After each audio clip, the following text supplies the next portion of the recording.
നിന്നോട് ഞാൻ ഒന്ന് പറയാം, അവന്റെ ആവശ്യം ഇങ്ങനെ അവര് പോയതായിരിക്കാം. ആലോചിച്ചിരുന്നിട്ടോ വിഷമിച്ചിട്ടോ കാര്യമില്ല. അവരിഞ്ഞ് തിരിച്ചു വരില്ല. വന്നാലും നീ സ്വീകരിക്കാനും പാടില്ല. ഒരു കാര്യം ഞാൻ നിന്നോട് പറയാ, ആർക്കും വേണ്ടി നീ മാറരുത്. നിനക്ക് വേണ്ടി നീ ആരെയും മാറ്റം ചെയ്യരുത്.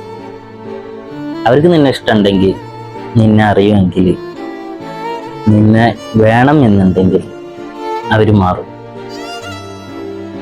എല്ലാവരട്ടെ അവർ പോയി വരണ പോട്ടെ. നീ എന്താടാ ഈ ലോകത്തെ ലാസ്റ്റ് പെണ്ണിനെയാണോ സ്നേഹിച്ചേ? അല്ലല്ലോ. ദുനിയാവ് നീണ്ട കിടക്കല്ലേ, നിനക്കും നിന്നെ അറിയണ ഒരാൾ കിട്ടും. വെറുതെ വിഷമിച്ച് സെഞ്ചി അടിച്ചിട്ട് കാര്യമില്ല. എനിക്ക് ഉഷാറാവും. ഓക്കെ.